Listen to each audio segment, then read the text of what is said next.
Hello and welcome to today's 10-minute episode of the Listening Lounge. My name is Nick Day, CEO of 𝐥𝐢𝐤𝐤 Recruitment Group, specialist payroll and HR recruiters. Today, I am joined by Yaro Stavak, who is the co-founder of InboxDone.com. Essentially, it's an email management company that enables business leaders to achieve more. Email is something that I imagine most people listening to this now, like they dread their email. But I'm definitely one of these people. I'm definitely someone that is handcuffed to my email, and I feel like there's no one else that would be able to manage it in the way that I can, for whatever reason that is. Maybe it's ego, maybe it's because, as you say, I feel like I'm just good at it, but actually it's also the stone that holds you down, right? Because it's so hard to break free from it and to turn it off, and it's suddenly your day is gone. So for someone who's built a company on the back of this must be a common objection for people. It's something so precious to give away. It's almost like it's part of me to give away my email. It's my voice. So, what would you say to someone like me in this position who could definitely benefit from outsourcing some of my email content, but is probably a little bit reticent to do so? Have you never tried? No, I would do it. It would scare me. It doesn't mean I wouldn't, but it would definitely scare me, for sure. Yeah, you're speaking, I think, a common feeling a lot of entrepreneurs and business owners have about their email. And it's funny, like literally just before I spoke to you, I just did a sales call, and business owner, closer to retirement age than you are, very happy to hand over email. One of the easiest calls I've ever done. It's like, This is what we do. Oh, he wants it. He clicks the buy button, signs up, away you go. Then there's the people, and I don't want to insult you here, Nick, but there's sometimes certain people where they like the idea of it, but control freak-itis, just they can't let go. The whole idea, like we had one person very early days, this made me laugh. They signed up, they were totally excited, really want to do it. They start handing over to us, and then within a week they're like, I can't do this. I don't feel comfortable if I don't see every single email. If an email is actually replied to without me, that gives me stress. So they canceled, they couldn't handle it. And there's a spectrum, obviously.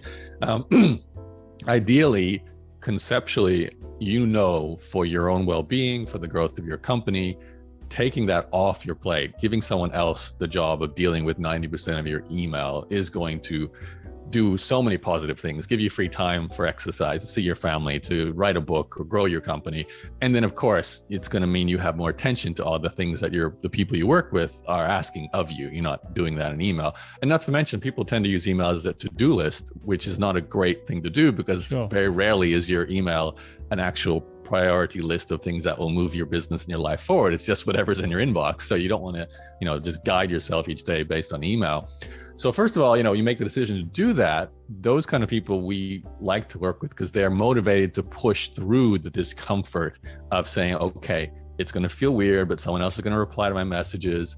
Maybe the first few times they write these drafts, I'm not going to be like, oh my God, that's perfect, but I'm going to give them some training. They're going to get better at it. And then eventually they probably will get better at it than I am, because they're going to do that every day. They're going to deal with the email every day. That's obviously not 100% of your emails. There will probably always be 5% that, are for you. We build systems with Inbox Done when we onboard a client, and it's quite an extensive process where we're doing what we call triage. So what does Nick have to answer? It's in his brain, we can't extract it, or it's a relationship that only Nick has, or he simply feels he has to do it. That's for him. But 95%, it's like an email from a general query. How do I download this? Or a software update, or a newsletter, or a sales email, all these things that are micro attention grabbers for you right now, but we take them completely off your plate. So you never see them. You don't need to, they're handled by someone else. So it works so well for the right people. And I, thankfully, from the very early days, was so looking for ways to break free of whatever was taking the majority of my time. So I was like, email, clearly, just based on how I run my life, is one of the biggest time sucks. So I was like, I got to outsource this. And I think for the right people, they feel the same, and they do it. But you're so right. As I do a lot of the marketing, there's an education process here. People, for whatever reason, they totally used to saying, I will send the bookkeeping to the bookkeeper. I will send the website development to the website. I do that, and I do that. Yeah. Hands up. Yeah. But they don't think I will send the email to the email manager. They always think, no, I'm the email manager. So we have to kind of show them how this works, how to get comfortable with it. there is a careful handover process. We are going to learn about you. We're going to build systems. We're going to practice, and then you're going to get more and more comfortable handing over more and more. So Nick, I hope one day we can say the same thing for you. Well, it was interesting actually, just giving that example, I realized that I referenced my email to say that I'm handcuffed to it. And I don't know if that's something in my subconscious there that's telling me that that's not a good relationship, right? I didn't think of anything better than a handcuff. Yeah. But look, I'm not alone though, right? There must be, I mean, certainly HR leaders out there, they're trying to change culture. They're trying to improve inclusion, diversity, recruit top talent, restructure businesses, go through transformations, implement software, all these different things they're doing.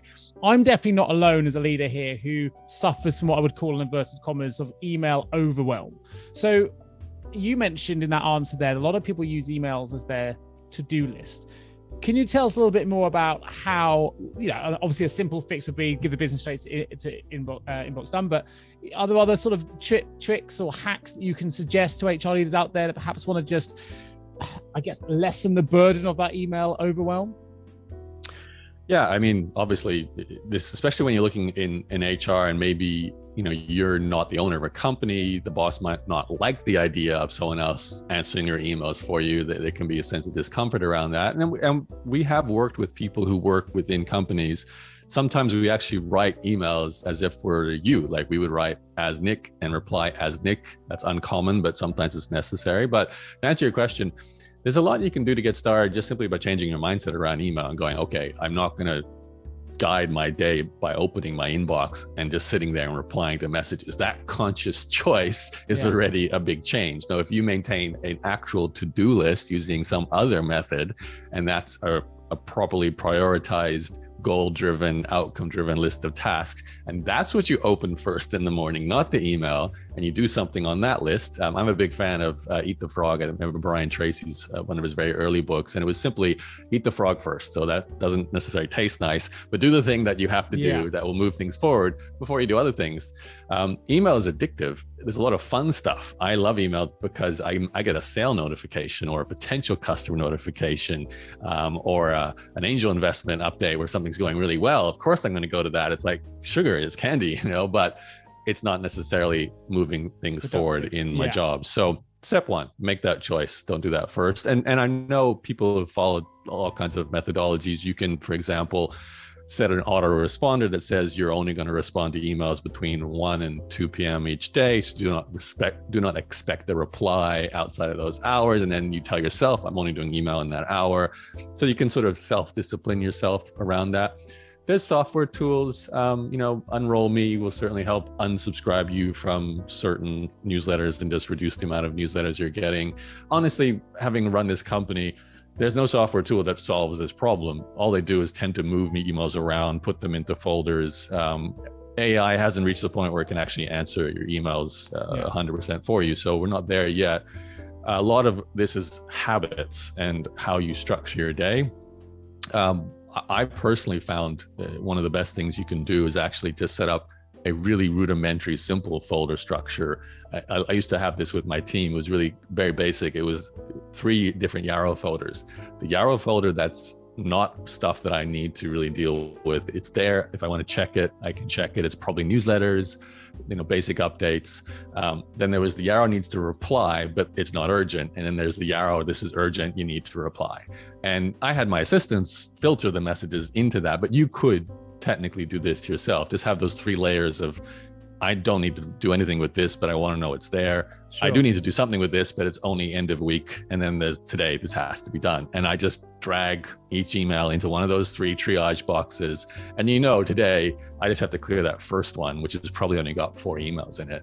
And the second one I can deal with on Friday. It's just a list of everything that's not urgent. And the third one I can look at once a month or whatever and just scan it and delete it. So that's how I basically lived my life before I had a team doing it. I think that you've just given me some advice there. So I have a system that isn't definitely not as smart as that. So for me, I'll open up every email that needs answering. I'll leave it open. So I have like a zillion Outlook windows open. And during the day, that's the urgent stuff. So I can't finish my day until they've all been answered. I think maybe just putting them into a box and keeping my desktops tidier probably is a better process. So well, just scan it for the urgents, drag the urgents into the urgent folder, and just dump everything else into the non-urgent folder. First change done. Absolute pleasure having you on the show today. Thank you ever so much for joining us. I look forward to bringing you the next episode real soon. Thank you, Yaro.